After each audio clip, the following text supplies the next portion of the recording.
గతంలో కూడా నేను వేణుస్వామి అని ఒక పర్సన్ని తీసుకొచ్చినప్పుడు అతని పైన నేనే పర్సనల్గా కేసు వేస్తాను ఇంకొకసారి తిరుమలలో ఎటువంటి వ్యాఖ్యలు చేసినా అని చెప్పి మీరు చెప్పడం జరిగింది. అంటే తిరుమల విషయంలో అయితే నేను గట్టిగా రియాక్ట్ అవుతాను.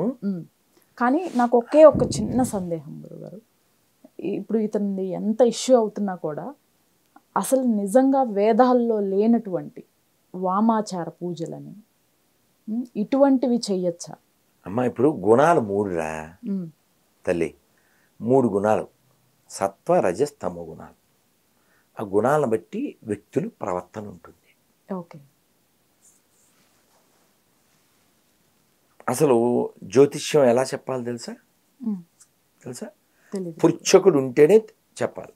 అంటే చెప్పించుకునేవారు, అడగాలి, అడిగితేనే చెప్పాలి. ఎవరికైనా జ్యోతిష్యం అనేది ముఖే సరస్వతి, అడిగితేనే చెప్పాలి. ఇప్పుడు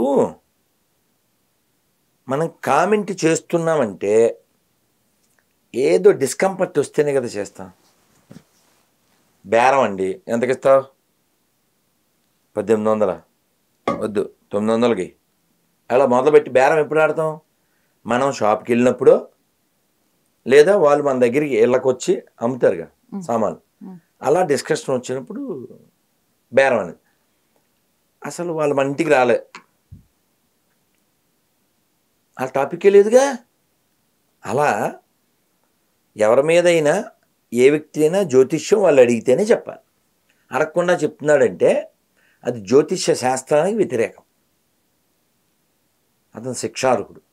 అలాగే దీనికి గరిపాటి నరసింహరావు గారు చెప్పారు, ఉగ్రాచారం.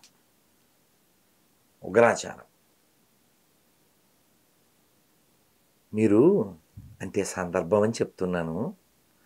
పాత సినిమాల్లో వాల్యూస్ ఉండే కదా. తెనాలి రామకృష్ణ గారు, ఆ సినిమా తెనాలి రామకృష్ణ సినిమా చూస్తేనే బ్లాక్ అండ్ వైట్లో మనకు భయం వేస్తుంది. ఆ లాస్ట్ స్టార్టింగ్ పాయింట్. ఆయన వెళ్తూ ఉంటారు, విజయనగరానికి వెళ్తుంటే దారిలో ఆగుతారు. అక్కడ పెద్ద అమ్మవారు, అక్కడ పల్లె వాళ్ళు వచ్చి ఒక చిన్న మేకపోతుని బలివ్వబోతారు. ఈయన ధైర్యంగా వెళ్ళి, ఎందుకు ఇస్తారు?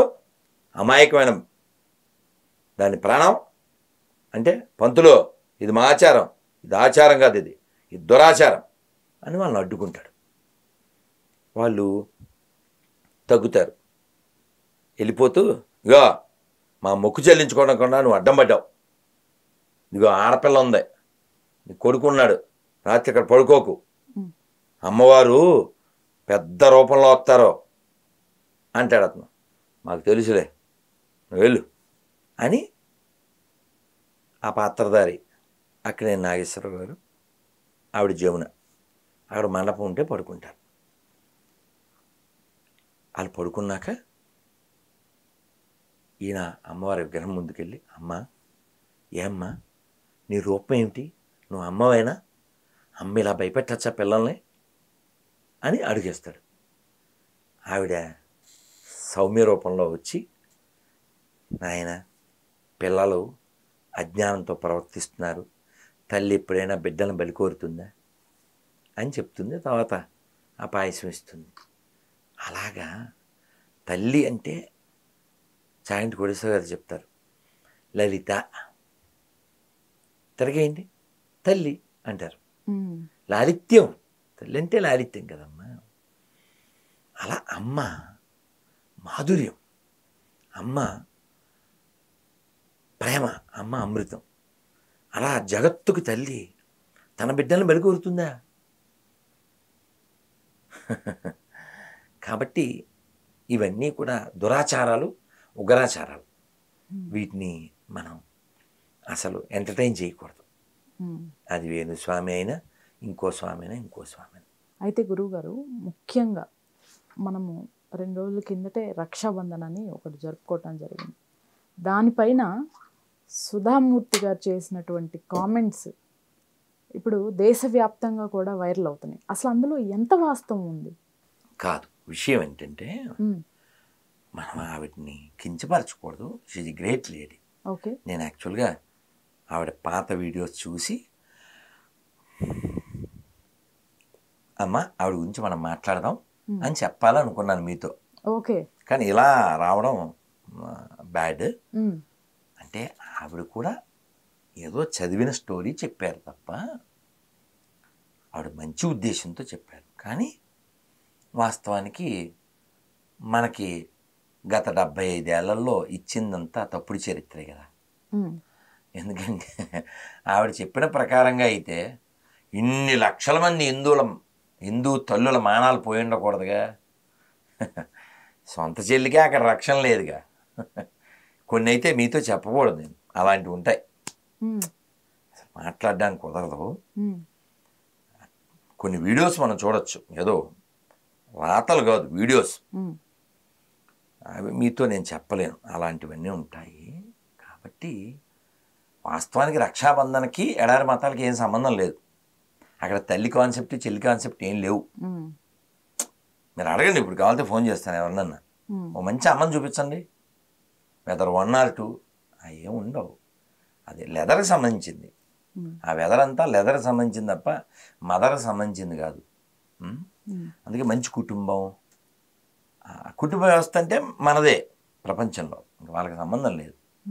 అందుకే చూడండి, మీకు ఇదివరకు చెప్పాను కదా, మనకు పాత సినిమా పాటే గొప్పది. ఏంటిది? అన్నదమ్ముల ఆనందమైన ఆలు మగల అన్యోన్యమైన తండ్రి మాట జవదాటని రాముడు శ్రీ రఘురాం జయ రఘురాం సీత మనోభిరాం శ్రీ రఘురాం.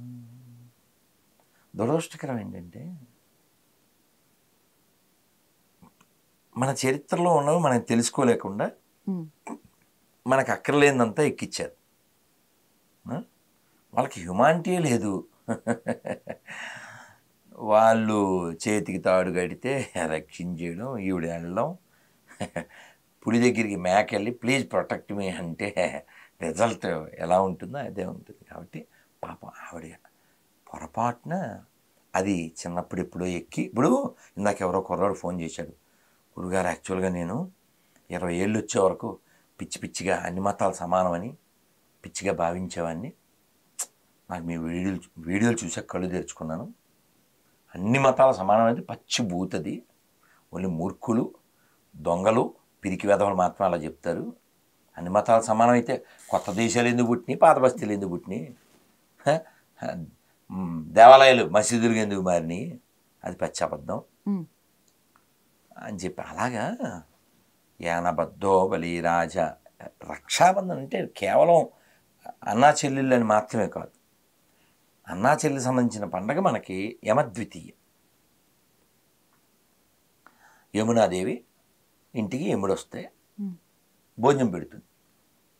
అప్పుడు ఆవిడ వరం అడుగుతుంది, అన్నయ్య ఇలాగ మరి నువ్వు మా ఇంటికి భోజనానికి వచ్చావు కదా, ఈ రోజున ఎవరైతే వాళ్ళ అన్నలకి లేదా తమ్ముళ్ళకి భోజనాలు పెడతారో వాళ్ళకి అకాల మరణం రాకుండా ఆశీర్వదించు, నువ్వు యముడు కదా, మరి మృత్యువు దేవతవు కదా అని చెప్తుంది.